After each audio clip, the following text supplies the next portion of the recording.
What's up, y'all? Cam here, and we're so back. We got another review today. We're doing Reconstruction by Lecrae. And Lecrae, do I really need much of an introduction here? He's been around for a long time, since Real Talk in 2004 all the way to now. I'm trying to read, I think it's 10 studio albums, 10 or 11. I think I'm getting mixed signals here. I think it's the 10th studio album if you include some of the mixtapes and all that. But Lecrae's been doing this for a long time. Some might consider him the GOAT of Christian hip hop, if not at least someone who has been around for so long and has made it what it is today. This big empire, this big, Christian hip hop has just become so popular, and some of it's cracked into the mainstream. So you really have to give it to Lecrae for being one of the pioneers in that, really bringing it to what it is today. So I've been excited to listen to this album for a while, since some singles have been coming out. Reconstruction. This follows up his last studio album, Church Close 4, which I really enjoyed a lot.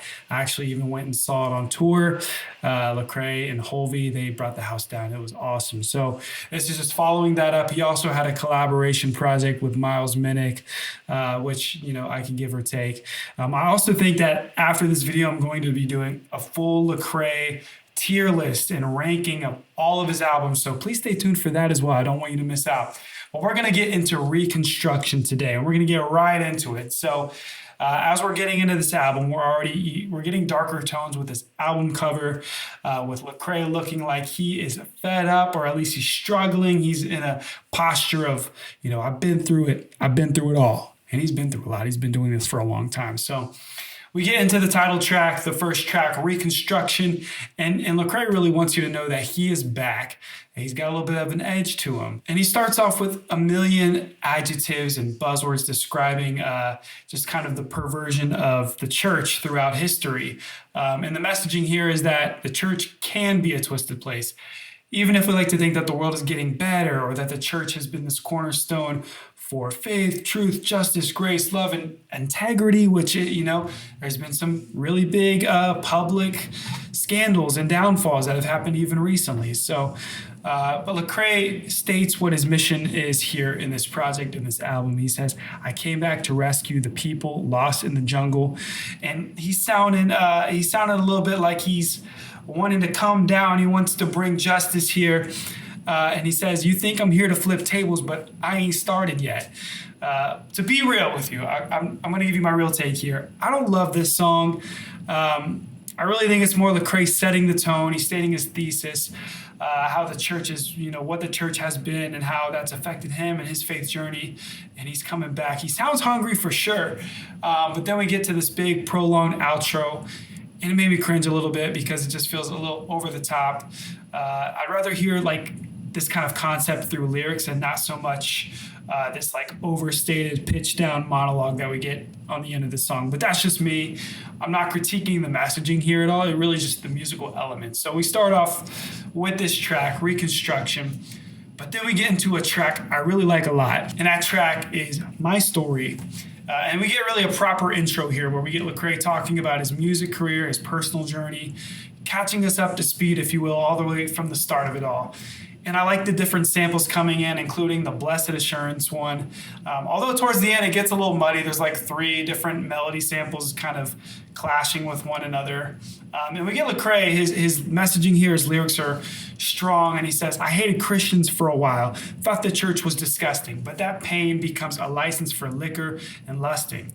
He's telling us where he's been and what some of the emotional toll and turmoil that has been going on in his life, how that has turned into something that was unhealthy. He also talks about the grace in that, and even though he dealt with some of those negative emotions, he says, I felt the Lord showing his face, giving me grace, corrected vision when my eyes got blurry. I give the Lord glory. He changed my whole story.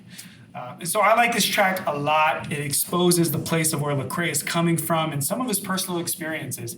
I like when we get a true peek behind the curtain, and I feel like Lecrae is really letting us in. He's very authentic, and I like Lecrae with an edge. It's easy for him to coast. He's already done all this stuff. He's already got all the streams, but I like hearing this hungry Lecrae who's just being fully authentic and letting us know where he's coming from. And man, this album is just gritty. We got a lot of gritty cuts on this album. I think Lecrae wants us to feel the bite on this body of work. So I like the thematic cohesion of like we can tear down all this stuff around us, but it doesn't matter unless we have something that we can build to replace it, that is built on truth, that is built on something that will last. And I think that's the real concept here. We get the track Tell No Lie, which has a great use of a sample, Jerry Rivera's Amores Como El Nuestro. I probably butchered that. But this was also used in that Shakira song. You know which one I'm talking about. And we get a really good Jackie Hill Perry feature, which I liked a lot. We get Brick for Brick. It sounds good sonically. I can't say anything too crazy is going on lyrically, but Lecrae keeps the thing of rebuilding going, talking brick by brick, with a parallel of building your house on rock, not on sand, as we get in the scripture, that parable. In the song Headphones, my goodness, you want to talk about a standout track, and not even just the elephant in the track list. So we got T.I. and Killer Mike, but wow.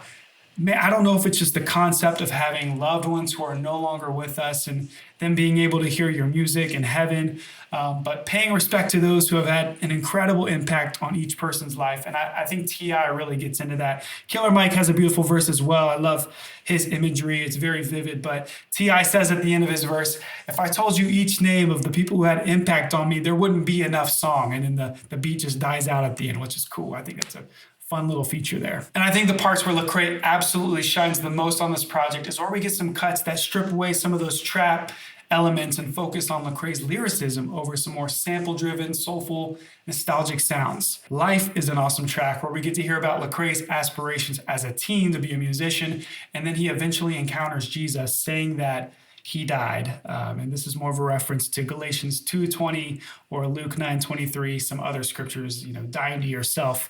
We get a crazy beat switch here that surrounds us with this energized sound, and Lecrae is rapping about being reborn. And I really like this one a lot. We get H2O, which samples I'm Getting Ready by Doug E. Fresh, and I like the sample a lot with Lecrae rapping about how things can't fulfill what God can, and using this metaphor of holy water, H2O, if you will. If I had to pick one song that pushes the thesis of this album the best and represents it well, I think it's Die for the Party, which was a big response to where Lecrae responded to Kendrick's lyric in one of his songs that was in the big rap beef with, one of the biggest pop stars of our generation, with Drake. And Kendrick said in the song, I wonder what Lecrae would do. And then you kind of get the silence. Well, is Lecrae going to respond? Is he going to let that breathe? And with some more eyes on Lecrae, he actually decides to respond. And it answers exactly what would Lecrae do. He says in the lyrics, what would Lecrae do? Hopefully seek the hand of God and tell him that he's incapable. We get Lecrae who talks about how twisted, distorted, and evil people can be, even the church. And then he admits that he is no better. And everybody's on the same level playing field. We all are in the same boat. We all need saving. I love that little plot twist we get there. You think Lecrae's really giving it to him. He's really telling him like it is. But then he says, but when I take a look in the mirror, the blood of Uriah is on my hands because I'm that killer who had Bathsheba in his quarters. I'm that person who let Eve taste the fruit of death. I'm that sinner. I love that part. It really is a nice little reverse. It's a little bit of like a reverse engineering of what had been going on in that song to that point. So I like that a lot. It's just what a big moment. What a cool moment. I really just love the inclusion of this song on the project. I didn't know if he was going to add it or not, but it does fit well in the context of this whole body of work. And to kind of round out my review here, there are some nocturnal sounding songs that are, I think they're fine. And there's some middling tracks as well. And I'm kind of going back and forth on some of these, but we have There For You, which is a nice slower track where we get Lecrae and Friday. Yep, Friday, that's a person. And they talk about how God has always been there through the highs, through the lows. And I don't hate it, but Lecrae sounds a little bit unrecognizable here. And I think that's kind of the biggest thing with Lecrae, is he really does draw from so many different modern influences that mirrors the current wave of music and artists out there. So I think sometimes there lacks this like originality, and it sounds like Lecrae is doing someone else's song or flow, whether that's the Playboy Cardi type hook on Too Much with a Clesso, or West Coast G-Funk influence on Politicking with Propaganda. And then we get this hard turn right after that, which is an R&B pop song on Better Sober. And it's just a mishmash of different genres and influences. And I'm not saying that's inauthentic to Lecrae, but he is definitely a man of many influences, and he's always been that way. His albums tend to mirror that time and place of music. But really, what we got here is a strong project full of really good stuff, and I like it. And I think the album ends on a strong note. I enjoy Cross the Ocean with its undercurrent of moving synths and choir vocals. Lecrae singing about his struggles, feeling stuck in an ocean. He says, deep in the ocean of pain, I'm a swimmer, lost in my sin, but you made me a winner. And sonically, it feels like you're underwater in this song. It's very spacey, atmospheric, very pleasing to the ears, and I like it. Then we get Erase Me featuring Holland, which is a great track produced by Weatherman. I really love the production on this one. It's very soft and gentle, but also packs a nice punch to it. We get Lecrae reflecting on his personal battle with faith, reconciling the institutions and structure built off faith in Christianity. And the whole track is about erasing religion, but not the truth in the gospel in relationship with Christ. It's a bold statement, but I think you can hear where Lecrae is coming from here. And Holland just has a stunning voice. We get like some vocoder harmonies with it. It sounds great, honestly. And the album closes with a victory lap of Lecrae talking about how he's still standing by the grace of God on Still Here. And still here he is. It's absolutely crazy how Lecrae keeps going this late into his career, putting out some of the best music yet.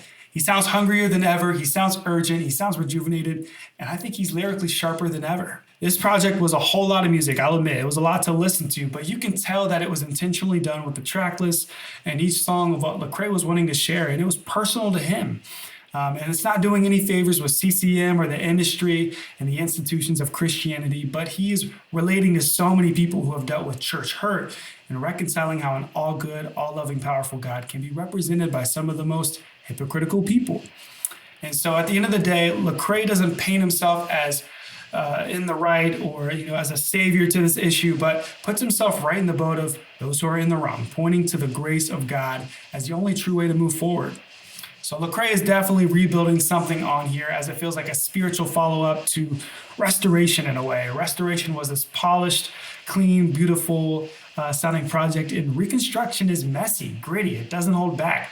I think it's pretty powerful and accurate, as a representation of how it really is when you're trying to rebuild something new.